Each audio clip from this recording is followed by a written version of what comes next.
Today we're making eggs like you've never seen them before.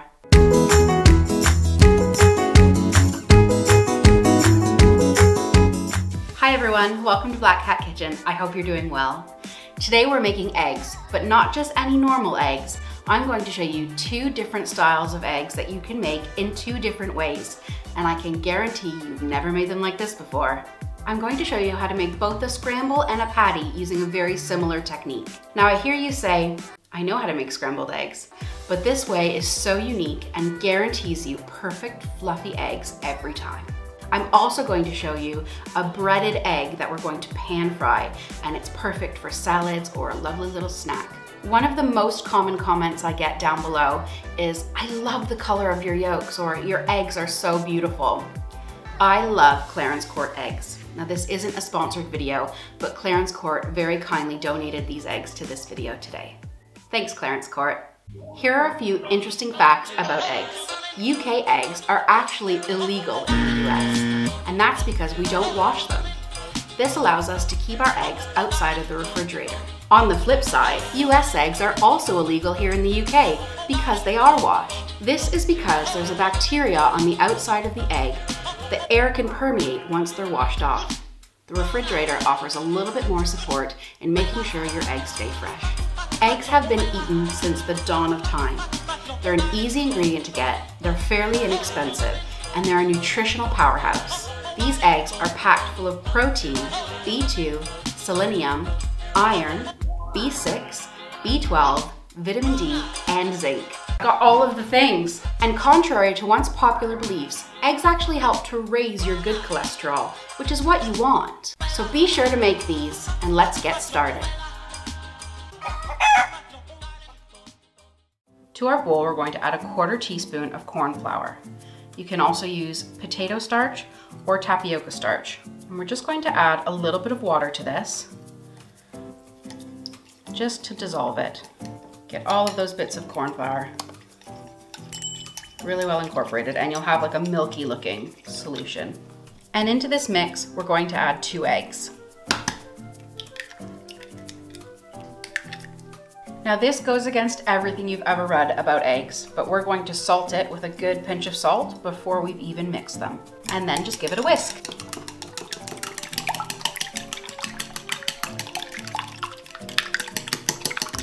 That's finished, and we're actually going to let these sit for 5 to 10 minutes. This method is loosely based on Kenji Lopez-Alt's method that he published in New York Times Cooking. But of course, I've made a few tweaks of my own. So I've got about 2 tablespoons of butter, and it's quite cold butter in the pan, and I'm going to turn it to maximum heat. Now that the bottom of the pan is coated and we've still got quite a big chunk of butter left, we're going to add our eggs. This method allows the eggs to cook just a little bit slower so they retain their creaminess. And we're just going to continually stir the eggs with a silicone spatula. A wooden spoon will work as well. Keep stirring so you get nice long curds, and at this point I'm going to turn it down to medium heat. I like my eggs a little bit runny, but you can cook these to completely cooked and they're still going to be amazing. Once the eggs are cooked to your liking, just serve them up however you like. I like mine over a nice piece of sourdough bread. Make sure not to add salt once they're cooked because we already seasoned the eggs, but if you like pepper, now is the best time to add it. Now on to our egg patty. You're going to follow the same directions right up to the point where we put it in the pan. Let's give it a rewind, Mr. Editor.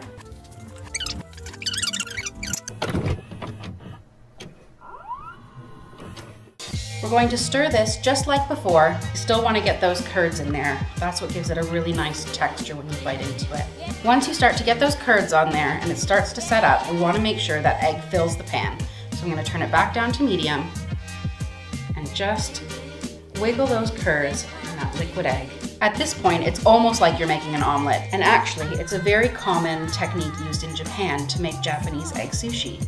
Now very carefully, slide your spatula underneath and just flip it into the shape that you want. So I'm going to go with a bit of a square shape here. And then just slide your egg onto your vehicle of choice. In my case, it's a bagel. Now we'll be making 2 delicious crispy fried eggs. The first will be poached and then dipped in breadcrumbs and fried, and the second will be fried directly in the breadcrumbs. When you start to see a few bubbles just forming on the bottom, that's when your water is the right temperature. You're going to take your egg in your heat-proof bowl, dunk the bowl in, and just gently drop the egg in the water. I'm going to turn this down to medium-low, pop a lid on top, and they should be ready in about 4 minutes. Just dry off your egg slightly. You want it to cool down just a little bit before you handle it.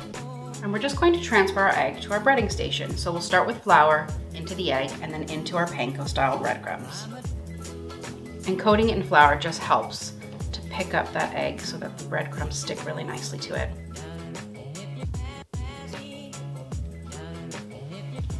You want to make sure you're being very gentle with this. I've heated up some oil in a frying pan and I've just turned it back down to medium so it doesn't burn the outside of our egg. You're going to very gently place your egg in the oil.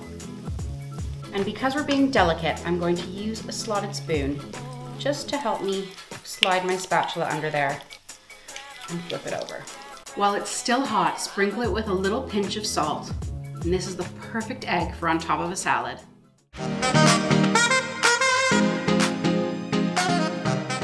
And last but not least, our breaded fried egg. Crack your egg into a bowl with breadcrumbs, quite shallow in the bottom of the bowl. And then sprinkle your additional breadcrumbs on top. I'm using a Panko style here. I find it gives the nicest sort of crispiness to the egg. You may just have to gently coerce your egg out of your little bowl so that it keeps those breadcrumbs on the bottom. Now you just fry it like a fried egg. I like to cook these eggs pretty hard because they're a great little snack in a lunchbox or on a picnic.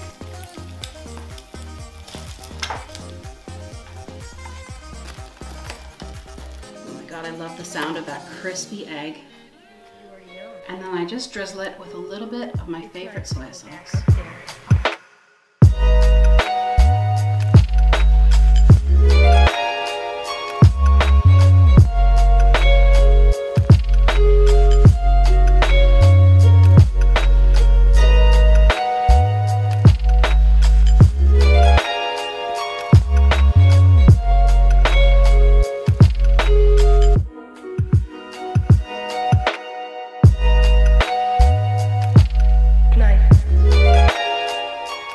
You've got your anything but traditional creamy scramble, your perfect for a sandwich egg patty, your poached fried egg, and your crispy crunchy fried egg with soy sauce. 4 different ways to make eggs with 2 methods. Which one's your favorite? Tell us down in the comments below. Thanks so much for watching. Make sure to like, subscribe, and comment down below. Hope you have an excellent weekend.